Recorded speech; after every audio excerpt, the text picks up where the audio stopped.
Ele era um pastor que formou no seminário. Então ele era um pastor, mas claro, era um pedófilo que se utilizou do pastorado para... Não existe pastor pedófilo e não existe padre pedófilo. No Tem sentido... pedófilo fingindo que é pastor, ser, claro. fingindo que é ser padre. Só não, para não ficar como se ele não se disfarçou, ele não fingiu ser um pastor. Ele se formou para ser pastor, mas para esconder, justamente, usar isso como uma fachada, como um biombo para cometer crime. E por ser uma atividade que tem acesso à criança. Que tem acesso à família, o pedófilo procura ser professor para ter acesso à criança. Claro. Ele procura ser um instrutor de esporte. Então, assim, eles querem uma profissão que tem acesso, que ele tenha facilidade em chegar à criança, né? Eles são bem espertos.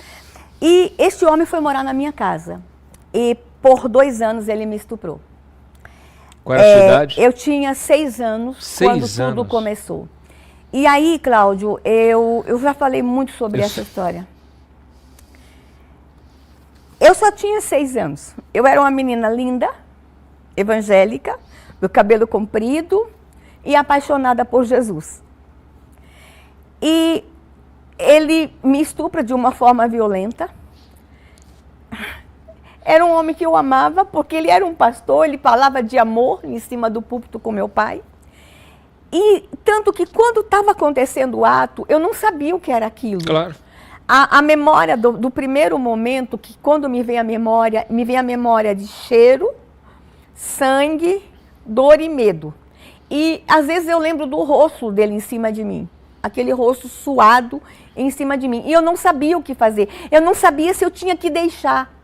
Eu não sabia o que era aquilo, porque com 6 anos, eu tenho 60 anos. Há 54 anos, ninguém falava disso com criança. Claro. Então eu tenho um homem que eu amo em cima de mim me machucando, eu não sabia o que era aquilo.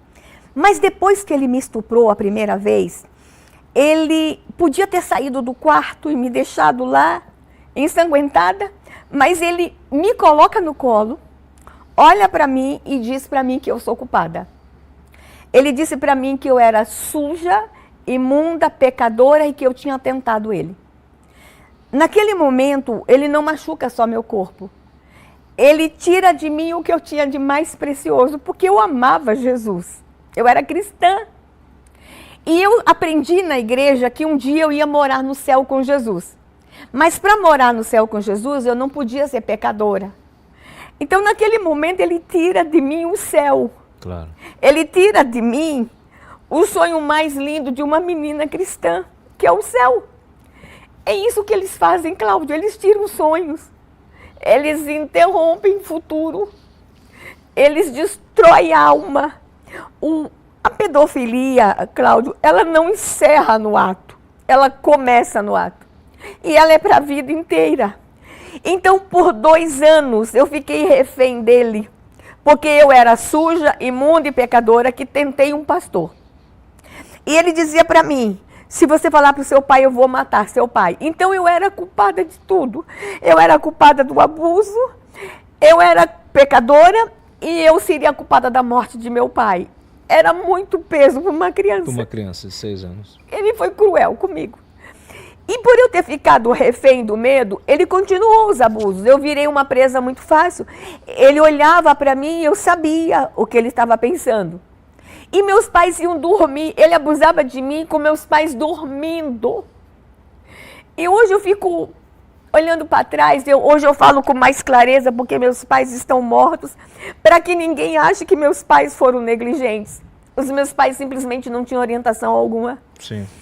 Os meus pais não percebiam, os meus pais não foram instruídos a ler os sinais que eu estava mandando. Eu não podia falar, Cláudio, mas eu mandava sinais. Por exemplo, eu lavava a mão o dia inteiro. Como eu me sentia suja, eu lavava a mão o dia inteiro. Meus pais não viam aquilo. Eu me tornei uma menina quieta. Eu era uma menina alegre e feliz, eu parei de cantar. Meus pais não perceberam que eu parei de cantar? Na igreja, Cláudio, eu sentava no primeiro banco da igreja, eu era uma menina muito feliz. Eu era muito feliz. Apesar de ser muito pobre, eu era uma menina muito feliz. Eu cantava com a mão para cima na igreja, no primeiro banco.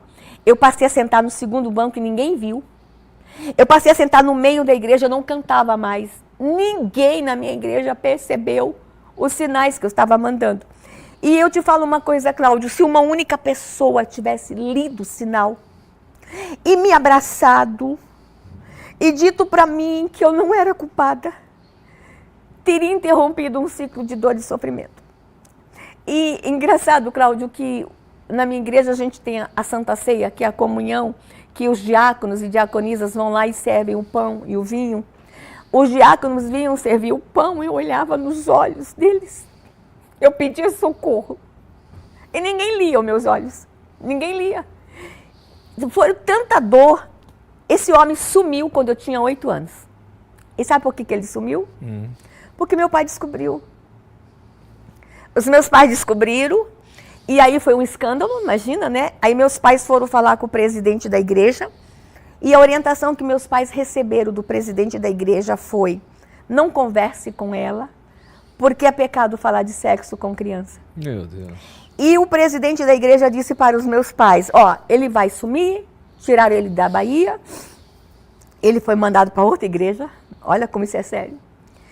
E orientaram meus pais a orarem por mim. E meus pais oraram. Eu hoje sei o quanto a mamãe ficou nas madrugadas de joelho orando. Eu agradeço a Deus pelas orações dos meus pais. Eles oraram 19 anos por mim. Mas eu juro para você, Cláudio, aqui eu quero falar com as famílias. Eu trocaria 19 anos de oração por um abraço. Porque se eles tivessem me abraçado e dito para mim que eu não era culpada, teria mudado o rumo da minha vida. Porque aos 10 anos de idade eu tentei suicídio. Eu deixo de ser abusada aos 8, mas as dores ficam aqui. E detalhe, Cláudio, dores físicas. Eu nunca fui levada ao médico. Tanto, Cláudio, que eu não sou mãe biológica. Eu não consegui gerar um bebê por causa dos ferimentos. Eu perdi a capacidade de engravidar. Essa mulher que tanto luta por criança no Brasil não teve a graça de gerar uma criança por causa de um pedófilo. Eu sinto muito. É muito forte isso. E assim, eu queria muito que as pessoas entendessem que o que eu faço não é vingança. Eu não estou me vingando da minha história. Não, eu não estou me vingando. O que eu estou fazendo é protegendo crianças. Quando eu falo que eu vou colocar pedófilos na cadeia, não é um ato de vingança ao meu agressor.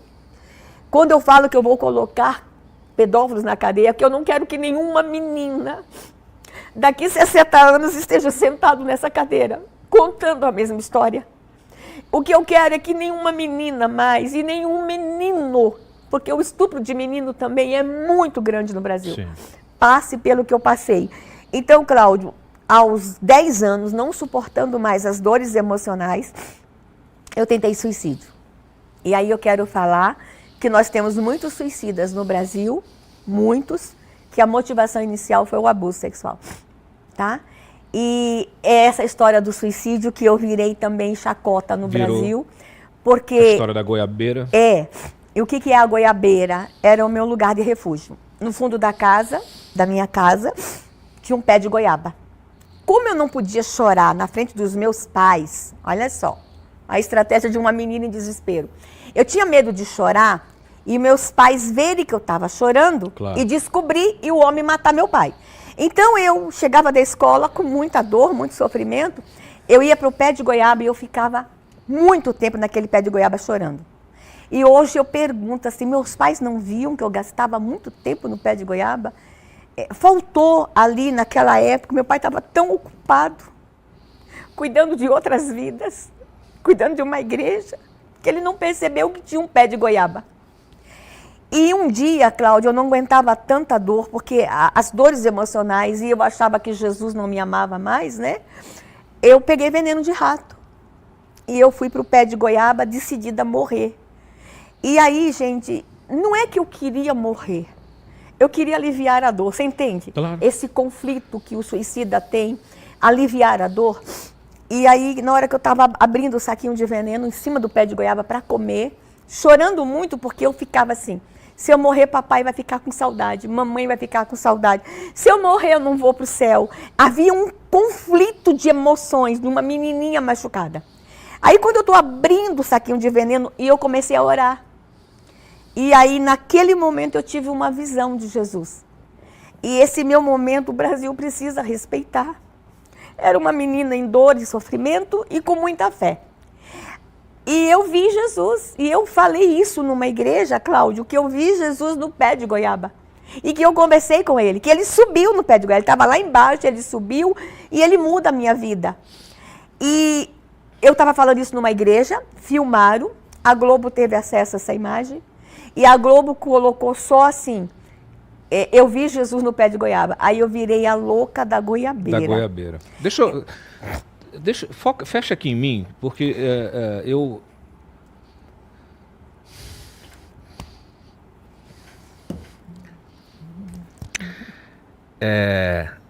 A nossa profissão, ela tem uma responsabilidade enorme. E eu acho que é o seguinte, falta a qualquer pessoa, a qualquer jornalista que se pretenda exercer o seu ofício de forma séria e digna, falta dignidade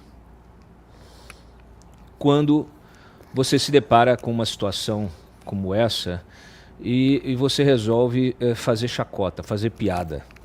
Então, assim, eu digo que você que fez isso, você colega que fez isso, você precisa fazer uma profunda reflexão sobre o teu trabalho. Se você não é capaz de entender a gravidade disso, porque você está com a sua mente tomada pela militância política, ideológica, ou se você não sente, não se sensibiliza com isso, ou se você acha que não tem responsabilidade sobre como você passa esse tipo de informação adiante, você deveria abandonar a profissão de forma urgente. De forma urgente. Todo esse relato, Damares, você está me passando, e passando para a nossa audiência aqui, é muito curioso, né? Porque a gente cansa de ver na mídia aberta, especialmente nas TVs, nas grandes emissoras, aqueles programas de mulheres empoderadas para falar ali, né, das suas questões, né, do seu sucesso profissional, para falar também de traumas. Muitos desses programas acabam se dedicando a questões da vida sexual, né, da celebridade, etc. e tal. Eu te pergunto, você já foi convidada por algum programa desse? Não. Para falar sobre isso? Não, nunca. Para passar essa mensagem, para abrir os olhos das mães, né, dos pais que assistem esses programas, para que eles possam olhar para suas crianças com essa sensibilidade que infelizmente seus pais não tiveram, em função da falta de informação, em função da falta de uma cultura atrasada, né? A gente, infelizmente, lidar com isso. Você estava contando, eu estava me lembrando de um relato da minha esposa. Eu sou pai de uma menina. E é curioso, né? Ela está com 9 e ela é bem molecona, né? E eu adoro, porque eu vejo coleguinhas dela com essa idade já hipersexualizadas. E a minha esposa, ela já contou para mim um episódio que eu nunca mais esqueci. O pai dela foi um candango, né? Ajudou a construir Brasília. Muito humilde também, muito humilde, muito ignorante do ponto de vista, né, de ter acesso à informação. Enfim, era um sujeito da construção civil, enfim. E ela me relata que uma vez ele recebendo visita de amigos e parentes, etc. Sabe o que ele fazia? As pessoas às vezes vinham para dormir na casa muito, muito precária também. E ele botava as filhas todas, 4 filhas dentro do quarto, e pregava a porta do quarto. De manhã ele despregava a porta do quarto. Então, assim, eu ouço um negócio desse, assim, realmente é difícil acreditar, mas essa é uma realidade tão presente no dia a dia do cidadão, do dia a dia das famílias, que assim, você tinha que estar em todos esses programas falando sobre isso o dia inteiro.